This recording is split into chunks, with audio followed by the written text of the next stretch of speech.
balik lagi ke podcast Ruang Temu Rasa, podcastnya PKBI Bantul. Kali ini PKBI Bantul kehadiran seorang Pak Ulu-Ulu dari Kelurahan Palbapang. Beliau adalah Pak Pur.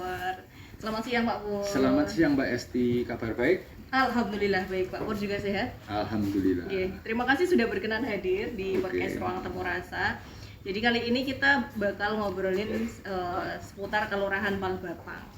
Sebenarnya Kelurahan Palbapang sendiri itu boleh dijelaskan Pak secara singkat seperti apa sih Oke. profilnya? Kelurahan Palbapang secara profil ya, kami ini kebetulan ada di ibu kota Kabupaten Bantul, tepatnya di Kapanewon Bantul.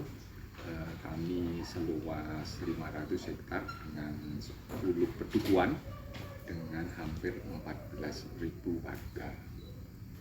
Itu secara geografis. Secara ya. geografis. Iya.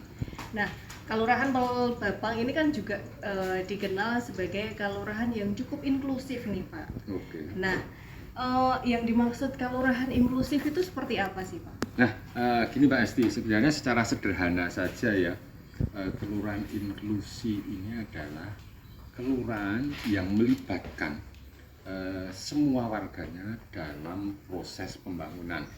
Pemaknaan dalam proses pembangunan itu adalah perencanaan, pelaksanaan pembangunan, penikmatan hasil, dan tentunya juga dalam proses monitoring. Nah, kalau dibilang Kelurahan Palbapang adalah kelurahan inklusi, nah ini agak memberatkan karena kami sebagai institusi pemerintahan tentunya kalau kami mentasbihkan diri sebagai kelurahan inklusi perlu ada rujukan yang di atas ya. Tetapi Betul. kalau ini dilihat dari 9 indikator kelurahan inklusi, insya Allah kami sudah ada Mbak. Mantap. Nggih. Nggih. Berarti siap nggih Pak? Nanti kalau Siap. sudah ada kebijakannya. Oke Mbak. Sudah Nggih, nggih. siap. Kita Karena kan tunggu payung hukumnya malah gitu. betul. Nggih, Nggih. nggih. Kita tunggu-tunggu payung hukumnya yang dalam waktu dekat harapannya segera ada gitu ya Pak. Iya. Nah, sebenarnya Kelurahan Palbapang ini kan terkenal dengan juga ada kelompok difabel kelurahan. Ya. Kemudian itu awal terbentuknya itu bagaimana Pak? Nah, gini Mbak Esti, sebenarnya di tahun 2019 Kelurahan Palbapang itu mulai melibatkan perwakilan difabel warga kami untuk terlibat dalam mekanisme perencanaan pembangunan kelurahan yang bisa kita sebut Musrembangkal. Nah, kita mulai mengundang perwakilan-perwakilan itu. Nah, kebetulan juga di tahun 2021 kawan-kawan sigap ini bekerja sama dengan kami. Kawan-kawan sigap ini mendorong untuk, kalau boleh saya sebutkan ya, untuk kelurahan itu memenuhi indikator sebagai kelurahan inklusi. Nah, kelurahan inklusi. Nah, kami melihat ternyata agar lebih efektif pelibatan kawan-kawan difabel dalam proses pembangunan ini, ternyata perlu juga adanya kelompok difabel kelurahan, sehingga kami bentuk.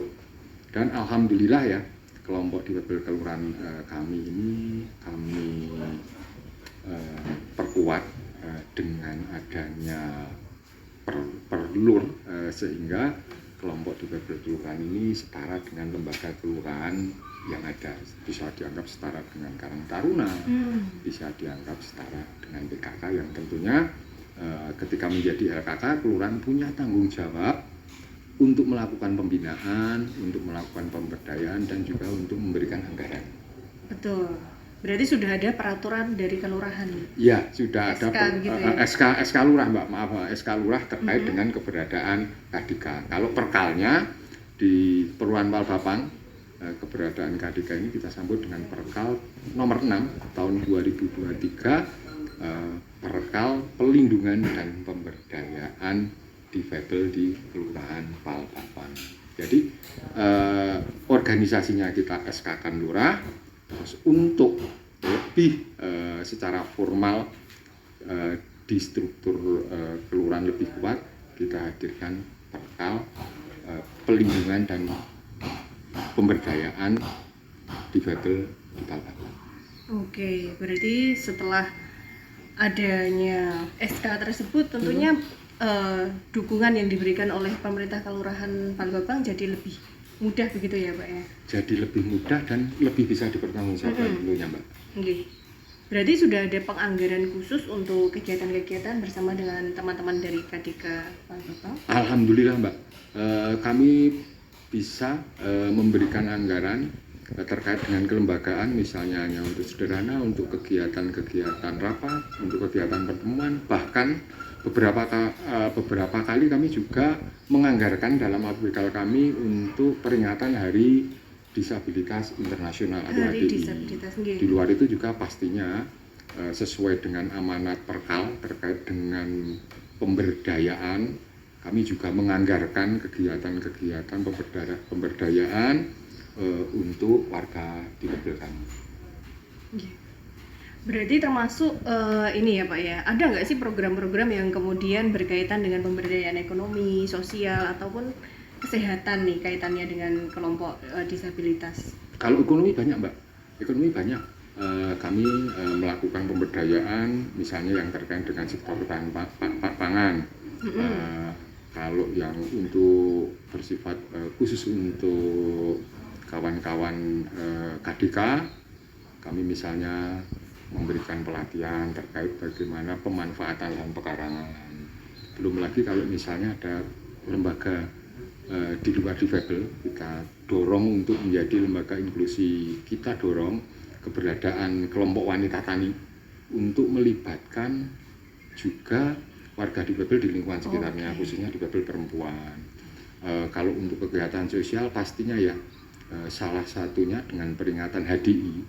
Ini merupakan salah satu kegiatan sosial di mana warga difabel kami menunjukkan eksistensi dan juga kapasitasnya yang setara terhadap warga-warga lainnya. Nah, kalau untuk akses kesehatan ini memang karena di tingkat desa ya Mbak, kami mempunyai keterbatasan kewenangan dan anggaran, kami hanya bisa membangun sistem rujukan, termasuk juga memberikan input data kepada Puskesmas selaku penyedia layanan kesehatan, dan pastinya juga membangun jejaring khususnya dengan kawan-kawan PKPI sendiri. Betul, ya.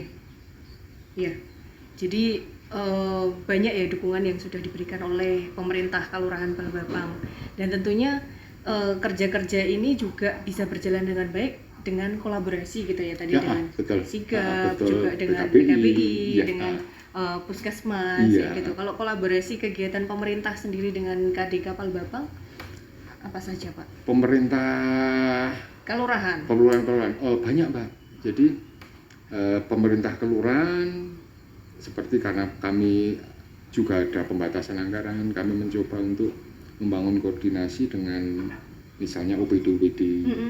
Kami membawa usulan dari kawan-kawan KDK dalam musrembang Kal yang tidak bisa kita masukkan anggaran, kita bawa ke musrembang kecamatan, dan akhirnya dari usulan itu ada kegiatan terkait dengan batik, ekoprint, ada kegiatan terkait dengan peternakan budidaya ayam buras, banyak yang selama ini telah dapat kami lakukan bersama-sama dengan KDK, tapi khususnya kami juga mendapat dukungan dari UPD terkait. Betul, iya. Jadi memang memanfaatkan ini ya Pak ya, jaringan gitu di lintas sektor, juga di lintas OPD.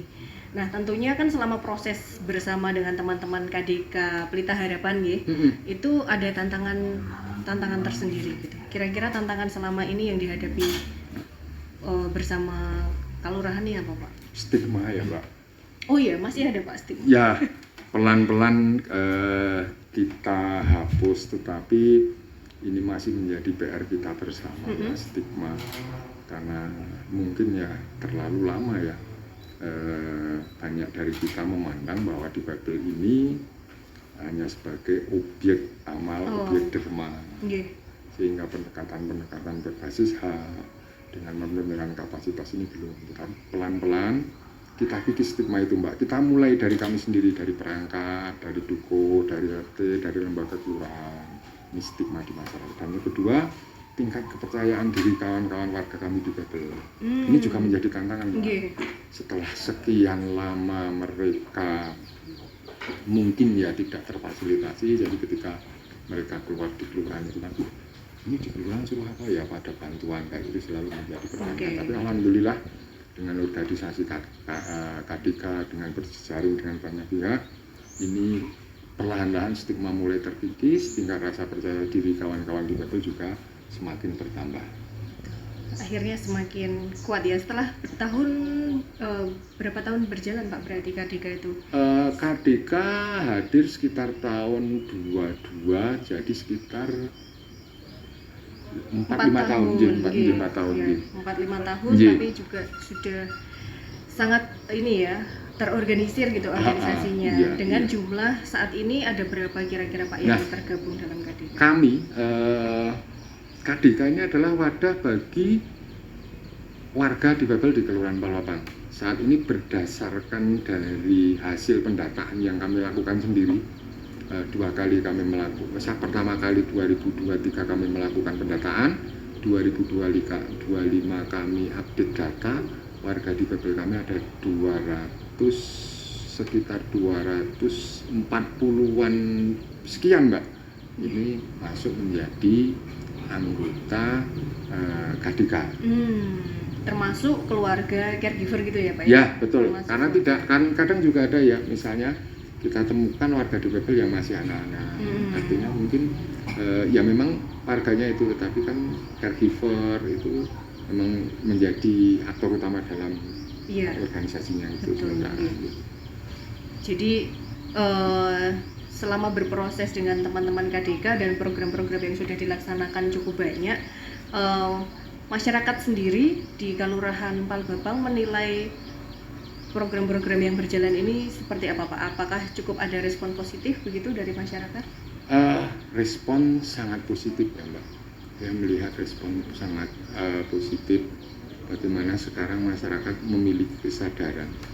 Di tingkat pedukuhan saja kalau kita lihat sekarang ketika ada musyawarah pedukuhan sudah dipastikan ada perwakilan dari warga difabel di pedukuhan setempat yang diundang. Ini dari segi partisipasi. Juga kegiatan-kegiatan lain juga dilibatkan, seperti dalam kegiatan KWT.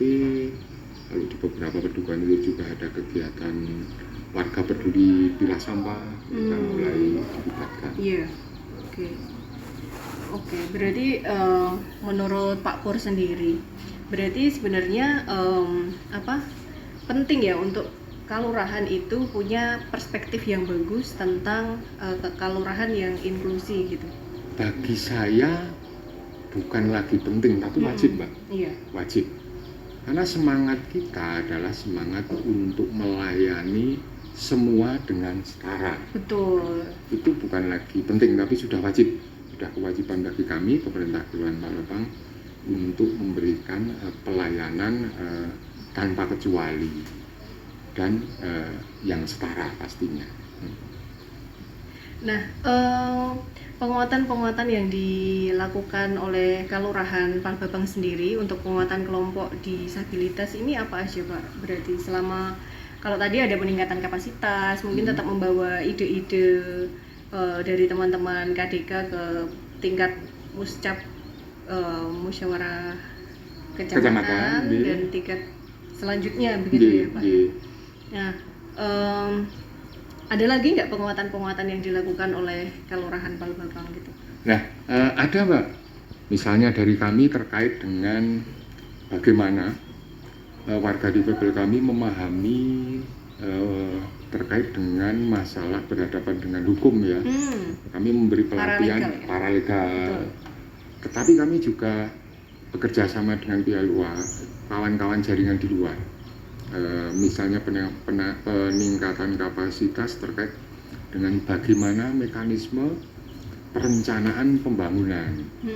Beberapa kawan datang ke KDK memberikan pelatihan itu sehingga kawan-kawan KDK ini mempunyai perspektif bahwa sebenarnya perencanaan pembangunan itu harus melibatkan kami.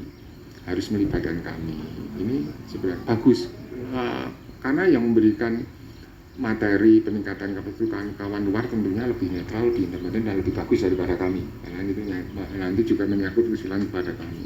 Seperti itu, jadi tidak hanya di masalah ketika terkait dengan penghidupan, tetapi bagaimana peningkatan kapasitas ini memberi juga nilai tambah kawan-kawan tentang pemahaman sebagai warga desa, warga negara, dan warga yang sadar hukum. Dan kami juga satu waktu ingin kalau misalnya ada kawan jaringan atau memungkinkan, kami ingin memberikan pendidikan politik kepada kawan-kawan di difabel. Ya, bagi teman-teman yang menyaksikan mungkin ya, nanti siapa tahu tidak menutup peluang begitu akan bekerja sama dengan pemerintah Kelurahan Palbapang untuk memberikan peningkatan kapasitas tentang banyak hal untuk hal. Dan terima kasih sekali jika berkenan. Siap, semoga ada kesempatan terbuka melalui podcast ini begitu ya Pak ya. Nah, secara penganggaran tadi kan tetap dianggarkan setiap tahun ya Pak untuk Pak. Iya, di APBK kami mulai dari tahun 2021 seingat kami selalu kami anggarkan. Dari hampir di 5 bidang kewenangan Kelurahan Palbapang ini kami mencoba memasukkan anggaran untuk hal-hal yang berkaitan dengan pemenuhan kebutuhan difabel ataupun peningkatan kapasitas difabel ataupun pembinaan warga difabel kami. Hampir di 5 bidang, misalnya dari yang saya sebutkan di depan tadi paralegal itu masuk dalam bidang pemerintahan, pemberdayaan, ada bidang pelatihan terkait dengan penghidupan, keterampilan, terus di pembinaan ada terkait dengan KDK-nya sendiri, pembiayaan untuk organisasi KDK, bahkan untuk darurat bencana, kedaruratan bencana kami Kelurahan Palbapang juga sudah membentuk forum FPRB Kelurahan yang inklusi, di mana forum FPRB ini anggotanya juga melibatkan warga difabel kami. Dan itu memang kami anggarkan di APBK kami semua. Itu masih juga di luar yang kami dianggarkan, yang memang ketika kami ketika kami disupport OPD, disupport kawan-kawan dari luar, juga ada dari lembaga di luar kelurahan yang juga bukan kami aja yang memiliki kesadaran untuk bersama-sama memberi dukungan terhadap KDK. Iya. Betul. Jadi memang sudah sudah berjalan lama, secara penganggaran juga sudah disupport kayak gitu dari pemerintahan Kelurahan Palbapang. Nah, harapannya sendiri untuk KDK ini ke depannya, harapan Pak Pur sendiri itu seperti apa untuk organisasi KDK Pelita Harapan? Nah, kami selalu berharap ya bahwa KDK ini yang pertama bisa menjadi organisasi yang mampu menyampaikan aspirasi kritis kepada pemerintah kelurahan. Aspirasi kritis itu sangat penting bagi kami, Mbak. Ini akan memberi masukan, usulan, termasuk koreksi dari proses yang ada di pemerintahan kelurahan. Yang kedua, tentunya KDK juga kami harap memiliki fungsi dapat memberi nilai tambah bagi anggotanya. Tantangan terbesar sekarang ketika kita bicara tentang difabel adalah yang pertama tentunya terkait dengan mata pencarian ya. Karena dari data kami itu hampir 80% difabel di Kelurahan Palbapang ini ada di menengah ke bawah untuk taraf ekonominya, yang tentunya ini sangat rawan dengan guncangan-guncangan. Tentunya ini kami ingin ini sebagai salah satu lembaga ataupun organisasi di tingkat kelurahan yang bisa mengangkat ekonomi lebih baik. Dan dengan KDK juga kami berupaya ketika ini sudah berjejaring, nanti bisa menjadikan akses lain seperti layanan kesehatan, layanan pendidikan yang tentunya bukan kewenangan kami, menjadi lebih diperhatikan. Iya. Jadi harapannya kelompok disabilitas kelurahan ini tidak hanya sebagai objek saja gitu. Betul, ya. Jadi lebih berdaya gitu ya Pak ya. Jadi KDK hadir bukan untuk memudahkan memberi bantuan, tetapi KDK hadir untuk lebih mudahkan membangun komunikasi dengan kelurahan. Iya, betul. Dan jaringan-jaringan yang ada di luar juga gitu. Nah, pesan yang ingin disampaikan Pak Pur sendiri kepada kelurahan lain ini mungkin yang belum melakukan hal yang sama itu apa Pak? Nah, saya selalu menekankan bahwa di keyakinan kami di pemerintah Kelurahan Palbapang bahwa desa inklusi ini, kelurahan inklusi ini akan menjadikan Kabupaten Bantul berprestasi.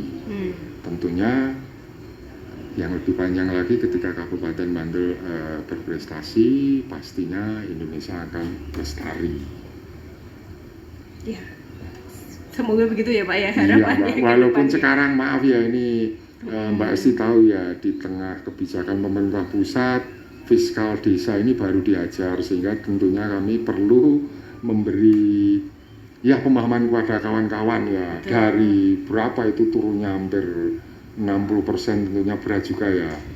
Saya pikir sentralisasi ini harus membuat desa banyak memikir otak Betul ya. Ya di tengah-tengah indis ekonomi ini begitu tetap harus apa ya, bisa menyesuaikan begitu ya, bisa menyesuaikan. Betul. Apalagi kita belum tahu nanti ke depannya akan seperti apa. Nah, di program kami sendiri sebenarnya tadi Pak Pur sudah sempat menyebutkan bahwa sebenarnya kita ada tagline tuh sehat setara untuk semua. Nah, kata-kata sehat setara untuk semua ini menurut pandangan Pak Pur seperti apa? Saya sangat sepakat sehat setara untuk semua. Pemerintah Palbapang menerjemahkan kesetaraan untuk kesehatan ini adalah tidak boleh ada yang tertinggal terhadap akses layanan kesehatan. Betul. Menjadi tantangan kita semua karena kita memahami bahwa kebutuhan layanan kesehatan untuk warga difabel kami bisa dikatakan 2 kali lebih besar daripada warga lainnya.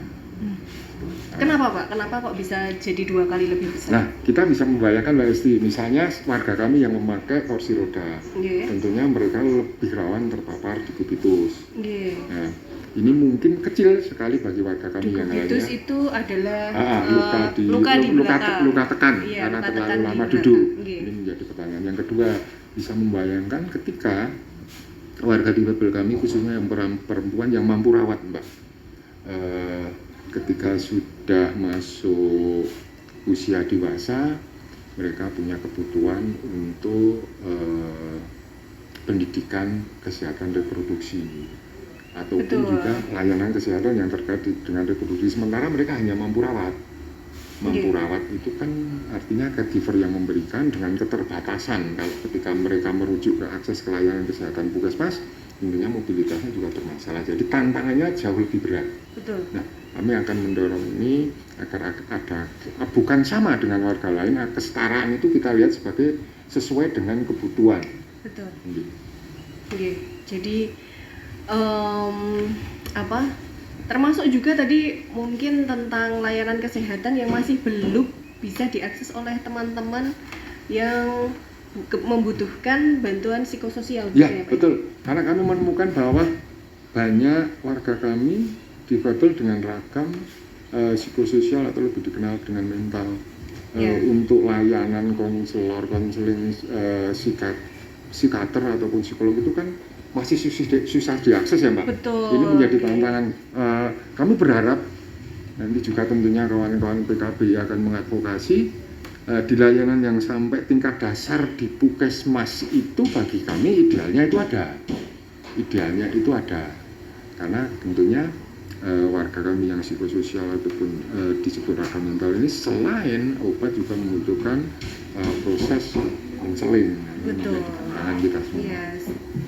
Sedangkan psikolog-psikolog itu di Kabupaten Bantul sendiri belum semua puskesmas itu menyediakan psikolog gitu ya. Kalaupun ada psikolog itu sepertinya sepemahaman saya itu masih pakai janji temu gitu. Terus juga itu ya Mbak, kan satu puskesmas itu melayani beberapa kelurahan. Iya, betul sekali. Misalnya proses konseling 1-2 jam dengan keterbatasan sama kerja kan nggak cukup juga ya. Ini menjadi tantangan kita ya. Ya, harapan kedepannya seperti apa Pak untuk lingkungan yang lebih inklusif dan ramah bagi teman-teman disabilitas sendiri maupun semua warga Kelurahan Palbapang. Nah, kami berharap di tahun kelima ini tentunya kami akan selalu berupaya sesuai dengan kewenangan dan kemampuan kami, tapi kami juga berharap juga pemerintah kabupaten juga bersama-sama lah. Kalau misalnya seandainya inisiatif bahwa kelurahan inklusi ini harus hadir di Bantul, ketika nanti di Kabupaten Bantul ada payung hukumnya, semisal Perda Kelurahan Inklusi, tetapi juga dengan diikuti kebijakan anggaran, ini pastinya juga akan lebih mempercepat. Dan kami juga pastinya mengundang juga kawan-kawan jaringan yang lebih expert terkait dengan isu inklusi, termasuk dari kawan BKPI, untuk bersama-sama di Kelurahan Palbapang. Baik, siap Pak Pur. Jadi nanti ke depannya kerja-kerja kolaboratif antara PKBI dengan Kelurahan Palbapang mungkin akan lebih berlanjut lagi. Terima kasih sudah berkenan hadir di podcast Ruang Temu Rasa PKBI Bantul. Terakhir Pak Pur, ada pesan buat teman-teman yang menyaksikan podcast kali ini? Sekali lagi pesan saya bahwa inklusi bukan merupakan hal yang memberatkan, khususnya bagi kami yang memberikan layanan kepada pemerintah, tapi adalah kewajiban dari pemenuhan hak yang setara. Kalau kami bilang ini di tingkat warga desa, ini adalah hak mereka yang harus kita berikan. Kalau lebih ke atas lagi mungkin hak sebagai warga negara. Artinya jangan lelah dan jangan menyerah, bersama-sama kita bangun semangat inklusi, mulai dari diri kita sendiri, mulai dari keluarga sendiri, mulai dari kelurahan, untuk kawan-kawan yang masih kuliah mulai dari kampusnya. Ini merupakan hal kecil yang nanti dalam jangka panjang tentunya akan menjadi besar. Amin, ya semoga begitu ya Pak. Siap Mbak Esti. Baik, terima kasih teman-teman yang sudah menyaksikan podcast Ruang Temu Rasa PKBI Bantul kali ini. Sampai jumpa di podcast-podcast yang berikutnya. Jangan lupa di subscribe, like, dan komen di bawah ya. Teman-teman bisa kasih usulan narasumber siapa yang akan kita undang berikutnya. Terima kasih semuanya, selamat siang, sampai jumpa.